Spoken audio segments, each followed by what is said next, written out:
Hi guys, so I thought I'd finally get around to doing my 7 questions from the 90s tag. So I was kindly tagged in by Rob Gurnaldinho Plays, and yeah, I'm really glad that he did, because I've been watching these videos for ages and I really was hoping that someone would tag me in so I could do it, because it's a great thing to talk about. We don't just collect video games and everything like that. We like a lot of other media and nostalgia, which is the main thing.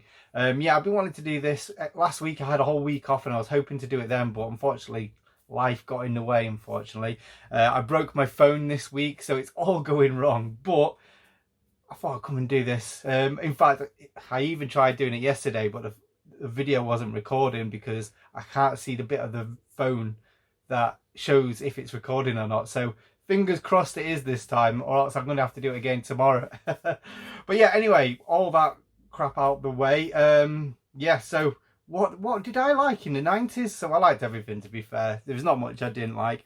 As you can probably tell by my games room, I just like everything. So let's go forward. And the first question is, favourite cartoon you own on DVD? So the 90s was such a great time for the cartoons. They made cartoons properly back then. They had like full backstories. They had decent animation. Some of them was a bit more basic than others. I think it was the start of the time where they started being a bit more basic, like the Cartoon Network stuff. But before that, we had like the Raccoons, Mysterious Cities of Gold, and Samurai Pizza Cats and stuff like that. But some of them were coming from the 80s, coming into the 90s. So I was thinking of what is the 90s inspired ones. Originated ones. Bucky O'Hare was one that I had high on my list of ones that I wanted to talk about, but unfortunately it was only one series, so I can't fully say that it's my favourite, even though I really love it. Earthworm Jim, absolutely fantastic cartoon from the 90s. One that I've not heard anyone mention yet, actually, which is quite surprising. A great video, probably the best video game to screen adaptation that I've ever seen, like either being a movie or anything, or another cartoon, because even the Mario ones were good, but it wasn't as good as the Earthworm Jim. But because it's got to be something that I own on DVD, it was really hard. Like a lot of the stuff that I had all came from the 80s, like the Transformers and Thundercats and stuff like that. So looking at a few dates, I thought I'd choose this, which is the Guyver, not MacGyver, Guyver, which is an anime from the 90s. Did I put a date on it? I don't think there's a date on the back of it, because I think I did look yesterday, but it's definitely 90s. I did look. And yeah, I can remember going to my comic book shop that I've mentioned a few times, and the guy there recommended me the Guyver, and sold me a couple of cassettes. And back in those days, an anime used to come on 1 or 2 episodes per VHS, and they used to cost about 20 quid a pop. So I only had 4 episodes of the Guyver back in the day, and oh my goodness, I absolutely loved it. I used to rewatch them same episodes all the time, and they used to have loads of adverts for other animes. And back then, because it was so expensive, I wasn't in a city or anything like that. I couldn't find anything. There was nothing else I could see. But eventually, I got around to picking this up, and I pretty much watched all of them.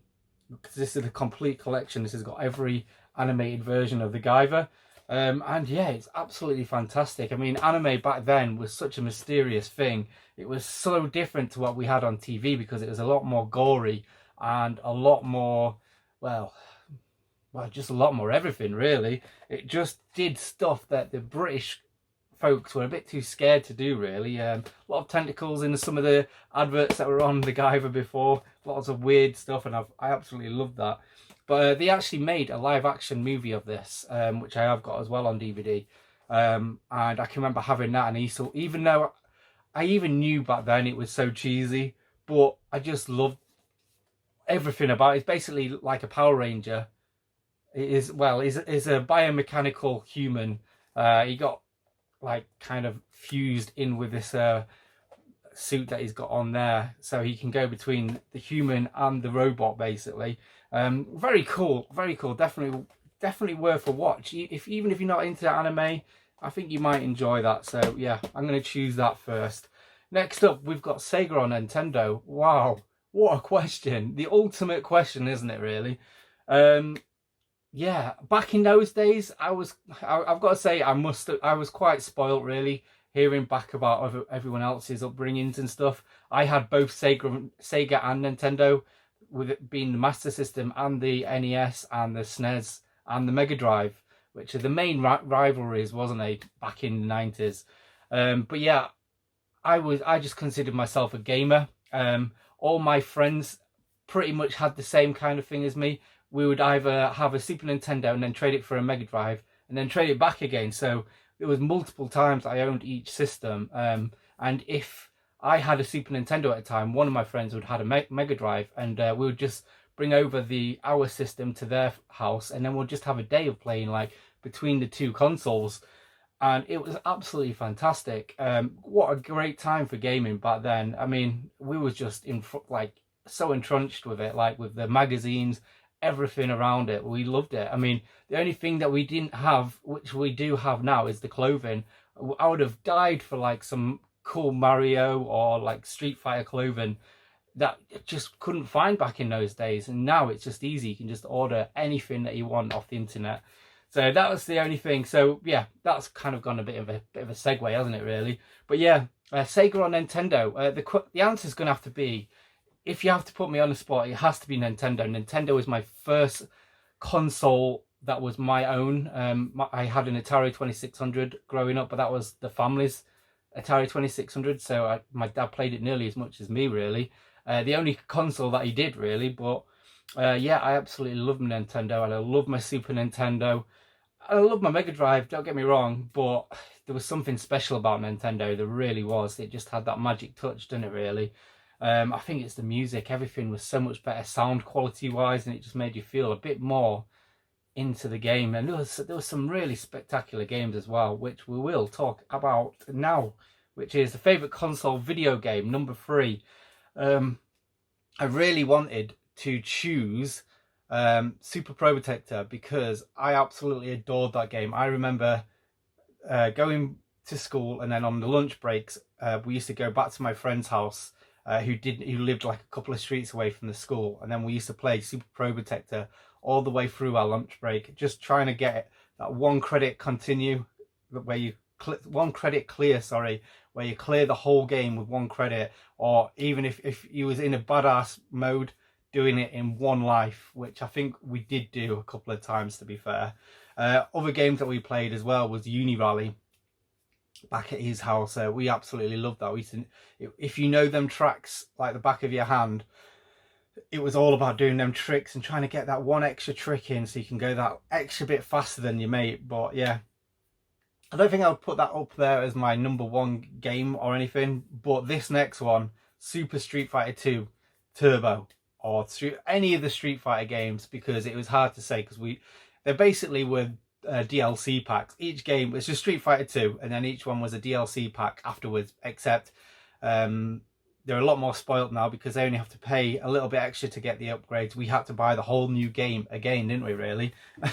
But yeah, Street Fighter 2, we used to play all the time, especially at birthdays. Like, I always remember, like, I think it's because we had multiple people over at people's houses when it was a birthday, so it was full on tournament mode then. We would all play and try and beat each other like to the death. And it would go on until like silly o'clock in the morning as well, like just Street Fighter, and that was about it, really. That's all we would play. Yeah, fantastic game. I'm really terrible at it now. Looking back now, I would probably choose Pro Protector, like, because I can't play Street Fighter the same way as I could back in those days. But if you're thinking back in the 90s, if you've got the 90s mindset, that's all I thought about: Street Fighter Alpha, everything Street Fighter. So yeah, Street Fighter has to be it, really. That just signified the 90s for me. Favorite comic? Well, a lot of people brought up the Dandy and the Beano. I absolutely loved them. I used to have them I had them on order every week, where I would just go to my uncle used to own a newsagent, so I used to go over, do my paper round, and come home with my Dandy and Beano. It was amazing. And I used to, because we used to go car booting all the time, I used to have stacks of the annuals back from the 70s and stuff like that, all the way up to the 90s. And I can remember like going to bed and then having my big stack of Beano annuals and Dandy as well, because yeah, I did do both, to be honest. I double dipped. And I can remember reading them all, up until the point that I needed to go to, I didn't get any sleep and I had to go straight to school. I think I did that a few times. Yes, that was very tired school days, but we could do it. It was easy back then. A lot harder now. But yeah, because something I didn't realize back in those days, I was actually dyslexic, and it was something that I later found out at university, where I got diagnosed with dyslexia. My teacher at the time said I could be. And I went through all the tests and everything. But yeah, I think that's why I gravitated to the Dandy and Beanos and like video games in general, because instead of having to fully read like sentences that I'd get confused and have to go back to and like reread everything, it would just be little like speech bubbles and stuff like that, and it would just separate everything in my mind so I could actually read it a lot easier than I could do a whole page of like text or something like that, where it would just, I'd read it all and then realize I've not actually read anything. Yeah, dyslexia brain, it's not the best. But yeah, so there was the Dandy and Beano, but again, that wasn't really a 90s thing. In fact, the Dandy and Beano kind of went a bit stale in the 90s because it tried to be too cool and it didn't work. So what I'm going to be choosing is Deathlock from Marvel Deathlock. This guy was another cyborg. I think everything I've chose so far is something to do with cyborgs. But yeah, I think I got Deathlock in pretty much a whole stack from the car boot. I got like this box of comics, and in the majority of the comics were Deathlock comics, and I can remember like reading them cover to cover, like pretty much the whole series. And then having to get the rest, and it was a short run series, to be fair. It's easy to go and do now, really. It's not something that you have to really find like thousands of comics like the Spider-Mans and stuff. In fact, Spider-Man does appear in like a Deathlock versus Spider-Man comic. But yeah, that started in 1991, and yeah, it's such a great series. It was just that little, it started me off with that edge of something a little bit darker, really, because that's something that I kind of grew up to love, really, that darker tone of comic book telling, or just anything in general, really. But yeah, Deathlock, fantastic series. The only problem is I don't have my original comics anymore, because I gave them to my friend who wanted to line his drawers for his clothes and everything like that with comic book pages. And I said, you can have mine, because at the time I wanted to live light and not have all crap around me like I do now. But yeah, it's silly things that we do as a youth. But yeah, it is what it is. I'm sure I could get them again quite easy, because as I say, it is quite a short run. I know there is like omnibuses where they put everything in a big book, or I think a few big books. But yeah, pretty cool. Deathlock. If you've not checked them out before, definitely give them a read. Or at least a look, anyway. Next up, we've got favourite pro wrestler. Wow, the 90s. It was all about wrestling, wasn't it, really? Sky TV first started coming into our homes. And then from that, WWF, that was the biggest thing on Sky TV at that time. The American wrestling, amazing. Something that we never saw before. It was basically like comic books brought into reality. That's basically what it was. It was so colourful back then, so absurd. Storylines were just off the charts, so many weird things.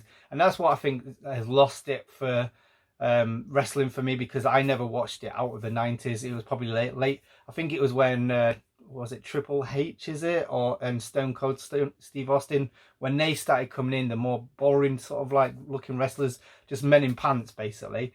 That's when I kind of got out of it. Really. But yeah, I loved the wrestlers with a gimmick. That was my kind of thing. So I used to love the Donk the Clowns, if you remember him. That was amazing. Terrible wrestler, really, but he brought in like a bit of humor and absurdity. Like he had like all the mini donks that came in that time as well. Jake the Snake Roberts, we all loved him. Papa Shango, again, another terrible wrestler, but he had like the best scenes coming into like when he was talking about the upcoming matches and stuff like that. Legion of Doom with the big spiky shoulder pads, amazing. That was awesome, that was. But the favourite total wrestler, I have to say The Undertaker. He was a good wrestler, and he had a great gimmick with his pallbearer. I mean, I think as well, like another one, I used to like it when they had like a secondary character, like the managers or the girlfriends, something that just made it more, it was like a whole package then, wasn't it, really? And The Undertaker really was it back then. Again, he looked like a comic book character. He was like the undead coming to life. I mean, there was one time that he got buried alive, and then all of a sudden his hand just came up out of the ground, and yeah, amazing. Yeah, stuff like that, like, was just so, we all thought it was real. Even that, I thought it was real. I mean, I was about 13, 14 back then when that probably happened. So I should have probably known a bit better, but I think I just wanted to believe it, really. I can remember, like, I don't know how any of us didn't kill each other. I can remember going to the parks with all our mates, and we always used to try and replicate them scenes where we used to try and pile drive each other and like suplex each other and flip in all sorts of stuff. Like, we used to try and reenact matches all the times. None of us have got any broken necks, broken bones, but we probably have got quite a lot of brain cells missing from that. So that probably explains a lot about my later life now. So yeah, The Undertaker. Next up, we have got favourite song. Hang on, and my screensaver came on. Favourite song and music video. This is like near enough impossible. The 90s were very much formative years, and the music is my backbone. That's something that's been constant throughout my life. It's changed styles so many times. Yeah, so the 90s, very much, I think, other than the normal pop, like Fresh Prince of Bel-Air and stuff like that, which we all loved, I also enjoyed like the stuff like Cypress Hill, Nirvana, Beastie Boys, basically the stuff that you could see on MTV that wasn't just direct pop music. It wasn't like the Madonnas or anything like that, which was all right. It was good. I mean, I can appreciate it more getting older than I did at the time, but I wanted something that was different and pushing things a little bit. And because of that, I don't know what am I talking about? Yeah, so because of like that, the 90s changed so much. I then became a skater, and then that changed into like early hip hop, so like EPMD. Who else is there? I can't remember. So it was like early hip hop, Phariside and stuff like that. And then it was punk music, basically. Punk just got thrusted into my house through these VHS tapes of rollerblading that I was bringing back into my house. And because of that, I actually had a favourite song that I was going to choose, which was Blink-182 when I was first thinking about it. But at 2 o'clock in the morning, people are streaming rollerblading videos, just like how Danester's doing, except they're doing a video and then talking about it and having a little chat on the side, and it's just bringing back so many memories because it's all old videos from back in the 90s, and every video has always had a flipping Millencolin song on, and I don't know why I've not thought of this before, but Millencolin, Bullion is probably my favourite song from the 90s. What was I going to say? Millencolin probably is one of my favourite bands altogether. I've never seen them. That's pretty shocking because I used to see loads of bands back then, but yeah, they pretty much laid the foundation because there was very different. There was a bit more. There was punk. There was a bit ska, but then there was a bit serious as well. And Bullion was one of them. One of the lyrics as well that I always remember, which was, it started off going 21 feeling down, and about being 21 and like being so old and stuff like that. And I can remember, oh, I'm gonna hate getting to 21 because I think I was like 15 or something at the time.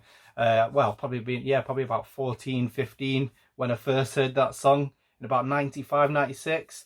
And yeah, I was like, that's 21, that's so long time away. I'll never get to 21. And then like now I'm like nearly twice the age of that now.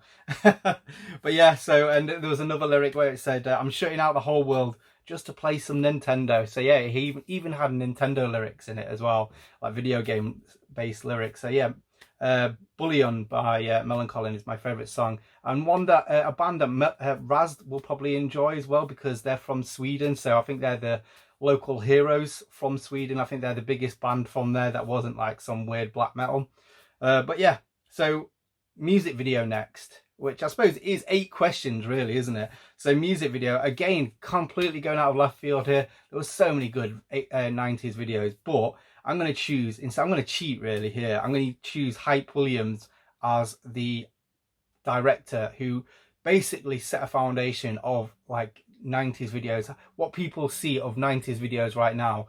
I think he set like the groundwork for, in fact, even like videos probably going into the 2000s, he really was, a lot of people tried imitating him. So like the stuff like from Missy Elliott, Busta Rhymes, Puffy, and like if everyone can remember that California Dreams, California Love by Tupac, he did that as well. But yeah, it was all about the fisheye lenses and the crazy use of lighting.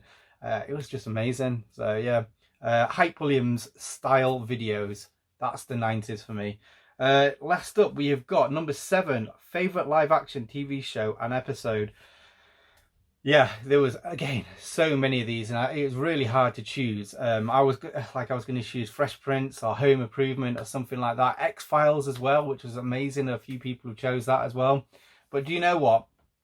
Thinking about it, I don't think I got the most excitement coming back. I used to go snowboarding. I think it was on a Thursday night, but it was the night that Friends was on TV, and we always used to be chatting in the bus on the way home, talking about how much we can't wait to get home and watch Friends, and was talking about Friends all the time. What a cop-out answer, what a crappy cheesy thing, but do you know what? Friends was amazing.